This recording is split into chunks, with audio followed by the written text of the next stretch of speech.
Hello, intrepid viewers. This is an experiment in the great outdoors. So I hope you can see this video. So we'll see. Because it's spring, I thought, why not try outdoors? So we are. Now, October is going to be absolutely massive. But before we get to that, we need to talk about last week when I had a bit of a go at Nancy, and many of you went into bat for Nancy, which is fair enough, saying I'd got it wrong. She was being sarcastic when she spoke of our Prime Minister, Scotty, from marketing. And that's fair enough, okay? However, I just wanted to explain, I consume global news every day. I am a news junkie.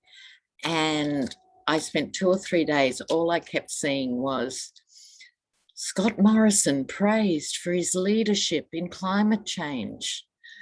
And I kept seeing that in newspapers or whatever everywhere. So that's why I was upset. But suffice to say, go Nancy, she's a force of nature. And God knows she's got her hands full this month. The Dems are, of course, desperate, trying to get these various measures up that are absolutely essential for the country to move forward, and they're up against it. So the main problems they've got come in the form, and I think to a certain extent, the shame award of the week should be equally distributed between Kirstens Cards, is she Arizona? I think she's Arizona, and Manchin from West Virginia. So I'm going to look at them quickly before I move to the month of October, because they're major, major problems for the nation. They're stopping their states getting this fantastic opportunity at infrastructure. It's a once in a 3-generation opportunity. And then Kirsten, is it Kirsten or Kristen? Yeah, it's Kirsten. She was caught this week at a fundraiser with big business who are opposed to Biden's agenda. So that's who she's fraternizing with. Nice. Very nice, Kirsten. Okay, so let's have a quick look at her first. Kirstens Cinema, what's going to happen? Is she going to relent?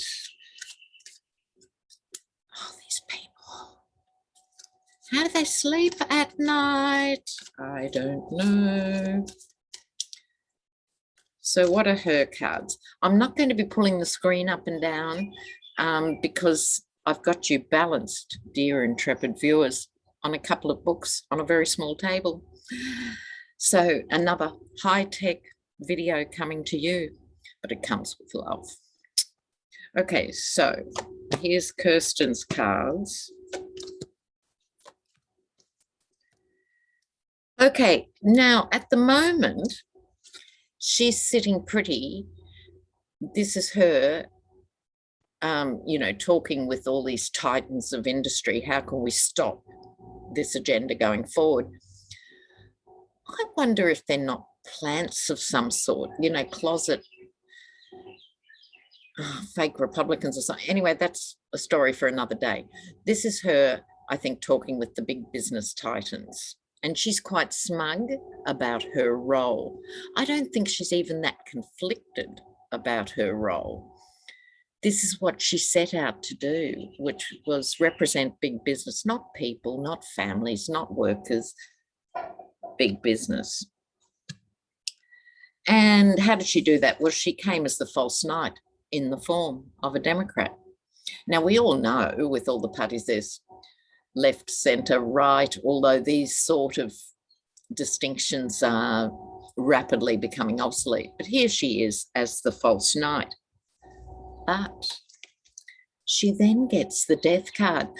I think this could be, could it be? Well, people from Arizona, please let me know. Is there a whisper? Is there the slightest chance in Hades that people in Arizona may actually resent her for not going ahead and supporting the infrastructure? Could that be a possibility? Please give me feedback. But the point is, she's got the death card. Not her literal death, God forbid. No.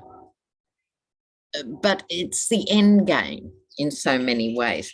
And she's going to be on the defensive down the track. And I think this is what it's about. Look, it can't come a minute too soon with all of this. Let me put these cards back. And the dreadful, the dreary, the inexcusable, the unsupportable Joe Manchin. Truly, look, you don't need Satan when you've got these people. Really, you don't. You know, I mean, how dare they do this to their own voters? How dare they? But let's have a quick look at Joe Manchin. I've read on him recently, I think, but this is just in the context of October and these very important bills that are coming up. Joe Manchin. Okay. Now, what's the theft about, Joe? So, King of Wands, this could be him. It's his reading, so I'm going to say yes. He still manages to keep people voting for him, even though, like so many of them, he couldn't give a flying toss what actually happens to his constituents. Normally, the King of Wands is quite generous, considerate, kind, reasonable. However, the King of Wands also can be egotistical, and I think there's a tremendous ego attached to this man and the importance he's carved out for himself. I think he's running on ego. There's justice here. I don't think he's got a moral core to appeal to, or he wouldn't be taking this position. We could have a bit of dirt coming up on Manchin. I remember when I read on him before, there was something about his daughter and EpiPens and things like that. These things are only in the news cycle for a minute and then they disappear. But there could be a bit of a legal complication or a compromise around theft. So the stealing of funds or the stealing of something, I don't think he's the most bent of the most bent. He doesn't strike me like that. He's an opportunist. So it's some other form of theft. It could be stealing the rights of his constituents to have representation. We could leave it as abstract as that. But there's something about it that's uncomfortable. Then here comes the Queen of Pentacles. This could be Pelosi. And it's certainly to do not only with money. We've got to always remember with Pentacles, yes, it's about money, but it's also about real estate and it's also about values. And I'm hoping that maybe they've been meeting with Biden. Maybe they need to be made to meet with Nancy. I think she's going to give it her best shot. But will they vote differently? I doubt it. I doubt it. They're both getting off on the power of having the balance of power in their fiendish clawed talons. Excruciatingly awful people. How can they do it? Oh, I don't know. So, oh, good. Someone started up with a leaf blower or something just behind my head.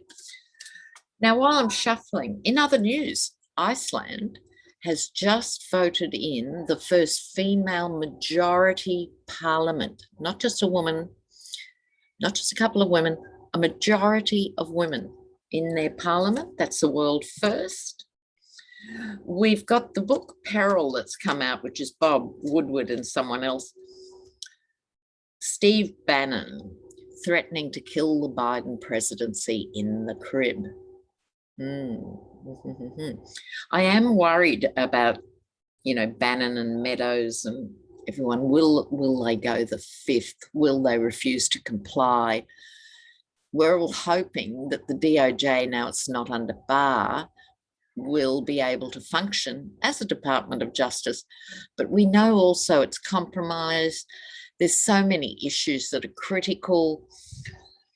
Will they be able to enforce these subpoenas in any way? I've just got to ask before we move on. Not so much enforce them. We're going to assume that they're not going to comply. So let's just have a quick, this is a week-by-week scenario. Okay, this is the big four at the moment. Bannon, Meadows, Dan Scavino, and Kash Patel. What are they going to do before Congress? What are they going to do before Congress?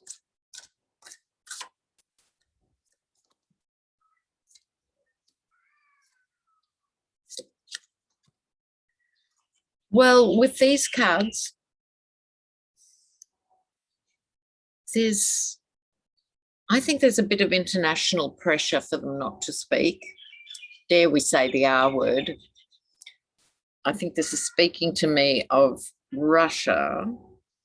There is then the Empress.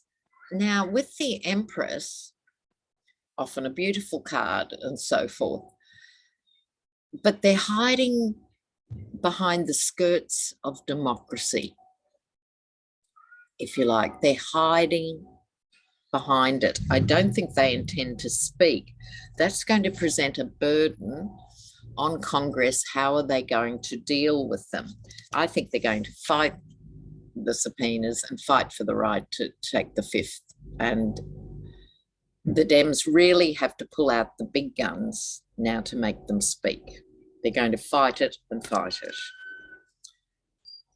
Well, I wish I had some better news. I wish I had some surprising news, but really.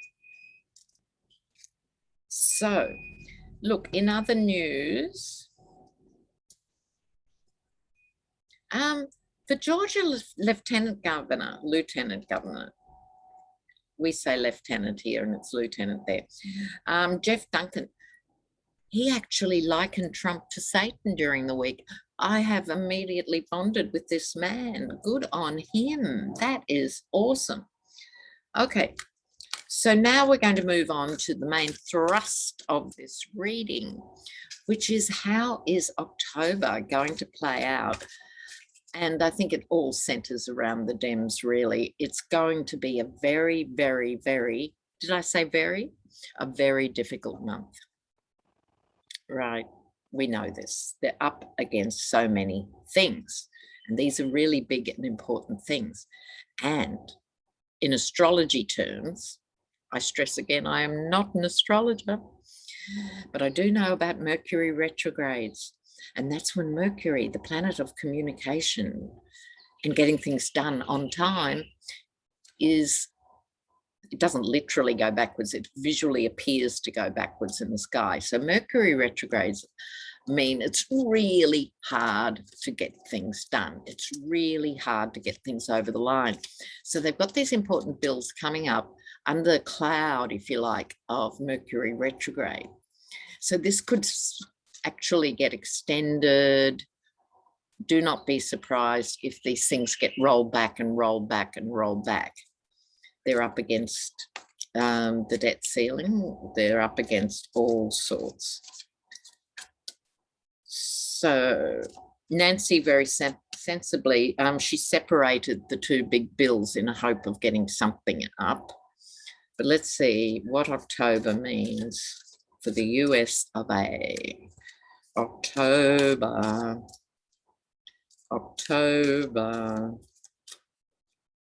Week by week in October. I'm racing against the rain here. So week 1, I'm doing 2 cards for each one. Week 2 is going to be a doozy. I can tell you that much for nothing.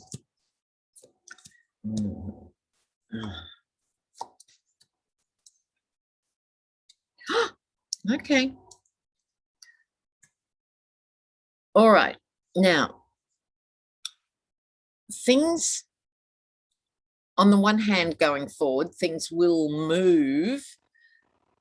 But this is more behind the scenes than usual with this Chariot. We have the Page of Swords here, messages coming through about communication, messages about the truth, messages about social outrage. This is my Greta Thunberg card. It could also be an AOC card, right? A young person, sword raised, because the centrist Dems are getting wedged here between the far right and the progressives, and the progressives are holding their ground for now and really trying to get their agenda on board. Now, this doesn't make it easy for the Dems, but to a certain extent, they represent the genuine majority of Americans who want things to improve, basically for families, young people, okay? Week 2, the doozy. Judgment card, the death card. So judgment, this is the collective summoning. What can you do to break through this old order, clear the way for things to be done? They know that they have a mandate from the people to actually move things forward. This is what they're trying to do, move the agenda forward. There isn't time. We haven't got a spare generation up our sleeve for people to work it out. There's an urgency, and we are collectively being called to this, right? And shedding the old way in with the new, the setting sun, the rising sun. I think they're going to have to do things really radically differently, the Dems. I would say in week 2 of October, we're going to see something we haven't seen before in terms of congressional procedures. They're going to have to reinvent the process. It might be as dramatic, there's a speed to this, it might be as dramatic as Joe having to pull out some executive privilege from his back pocket and actually do something. Third week, now you may be astonished to know that the Republican Party, Little House on the Prairie, while we're talking Little House on the Prairie, did you see the story during the week? It was in one of the red states with a really low vaccination rate, and there was a huge football game. And there was a truck parked outside the stadium going, "Don't get vaccinated." And it was signed a funeral company for that state. I thought, good on them. So here we are, Little House in the Prairie, with their hidden agendas. I think it's going to be a response to what the Dems do in week 2. In week 3, they're going to be working overtime to sabotage whatever the Dems are trying to get up. Nancy comes back in the last week of October with some sort of solution, and the sun shines on that. So this could be Nancy, or of course it could be a female judiciary figure that's very high up, or it could represent women more generally. But for now, I'm going to say Pelosi gets the sun card. Now, I think there's going to be a lot of stuff playing out in October.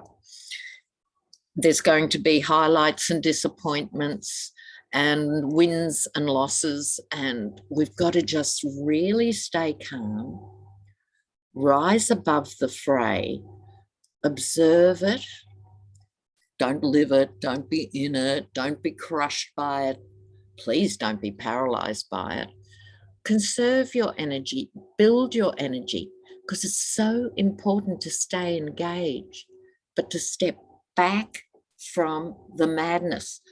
The gaslighting that started in 2015 or whatever, arguably it started way before then, but it does make you feel like you're crazy.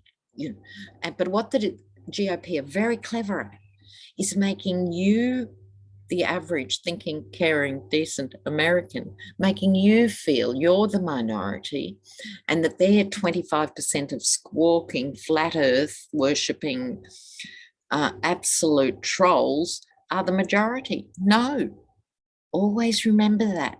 So look after yourselves and stay strong. It's about to rain. I have to leave you before I look like a drowned rat. So you guys take care. Lots of comments, please. Ciao, ciao. Bye.